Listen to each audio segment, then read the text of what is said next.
Transporte a través de la membrana. Una de las características fundamentales de todas las células en los seres vivos es estar rodeadas por una membrana llamada membrana plasmática. Esta está constituida fundamentalmente por una bicapa de fosfolípidos, es decir, dos capas continuas formadas por fosfolípidos que se ubican unos junto a otros. Esto tiene la particularidad de que los fosfolípidos se ubican de forma que hay una zona polar hacia los extremos y una zona apolar en el centro de la membrana.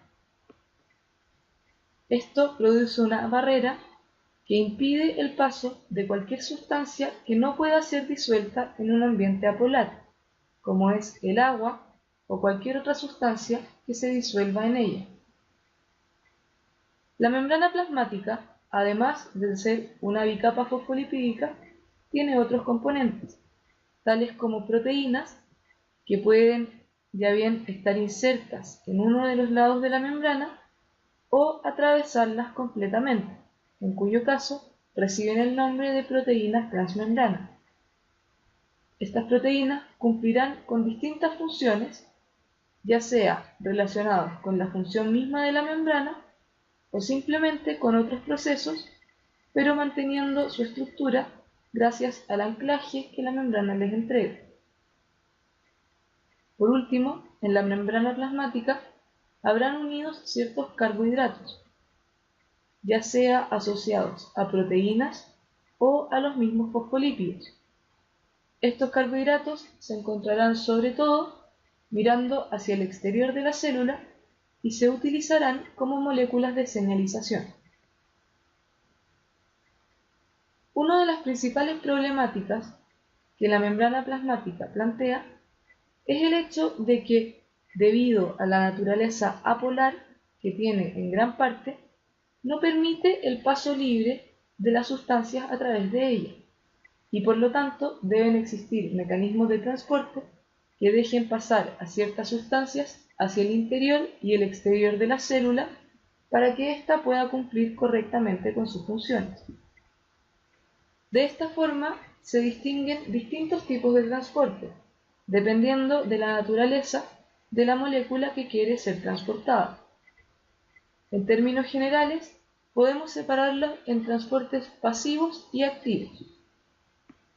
Si tenemos una membrana plasmática y nos imaginamos una cierta sustancia A, por lo general, esta sustancia no se encontrará en la misma cantidad al exterior y al interior de la célula, sino que habrá una mayor concentración de A uno de los dos lados de la membrana. Esto recibe el nombre de gradiente y hace referencia a la diferencia de concentración de una misma sustancia a ambos lados de la membrana. Debido a leyes físicas, lo normal sería que si A pudiese atravesar la membrana, éste fluyera desde donde se encuentra más concentrado hacia donde se encuentra menos concentrado.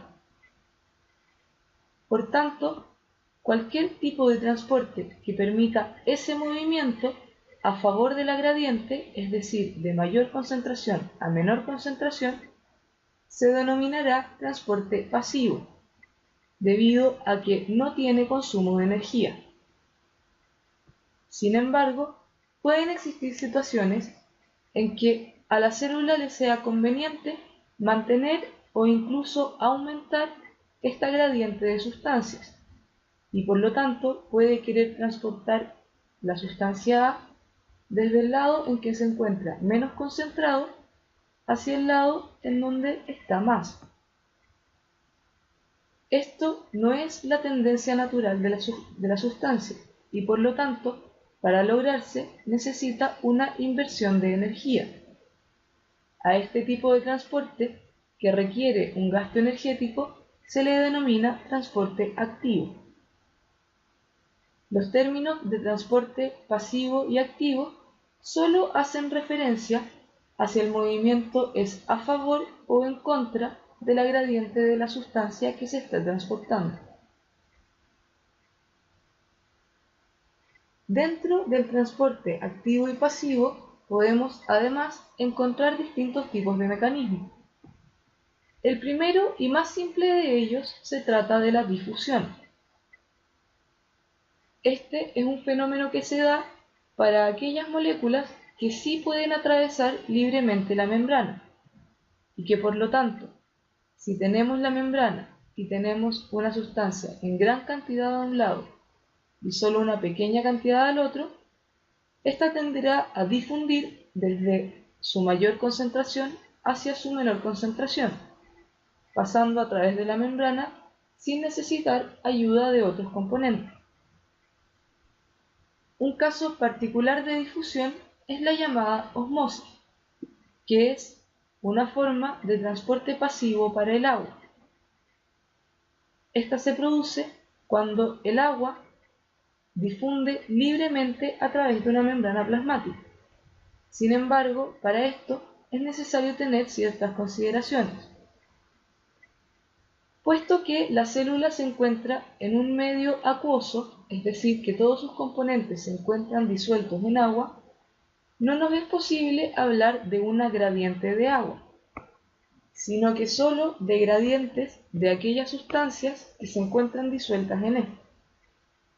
Por tanto, si una sustancia tenderá a moverse a favor de su gradiente, es decir, de una mayor concentración a una menor concentración, en caso de que esta sustancia no pueda moverse, entonces el agua tenderá a moverse en el sentido contrario. De esta forma, la concentración efectiva de la sustancia en la solución se verá disminuida.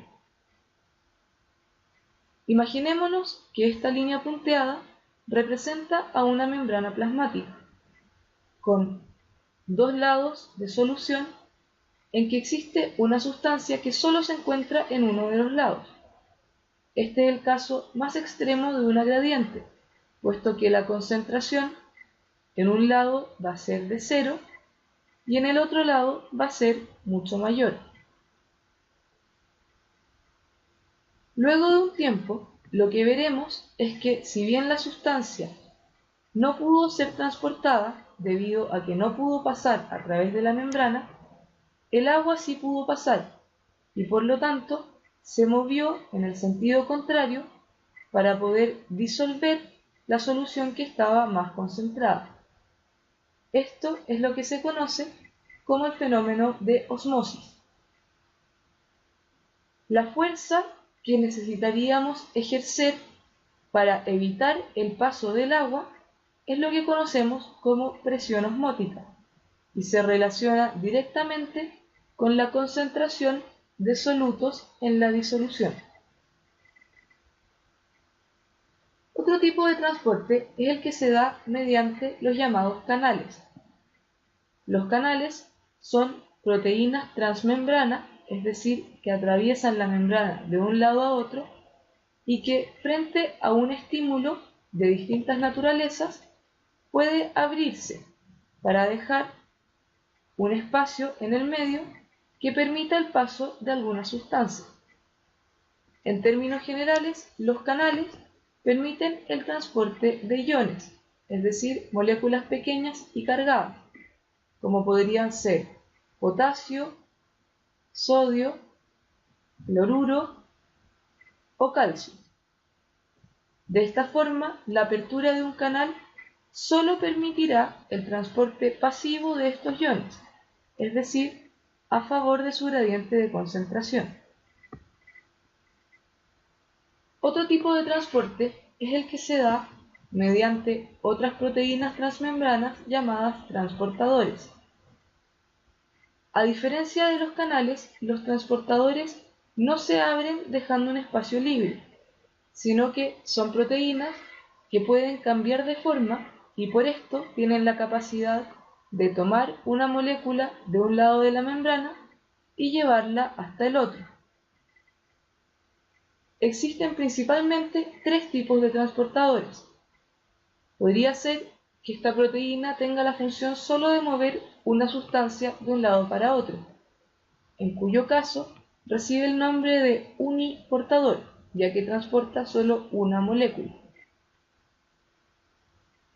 Podría ser que el transportador tenga la función de transportar dos moléculas distintas, ambas en el mismo sentido de un lado a otro de la membrana. En este caso, el transportador recibe el nombre de syn-portador. Podría pasar, sin embargo, el caso contrario, en que la proteína se encargue del transporte de dos moléculas, pero en sentido contrario, es decir, que una pasa desde el medio externo hacia el interno y otra pasa desde el medio interno hacia el externo. Esta molécula recibirá el nombre de antiportador, debido a que los sentidos son contrarios.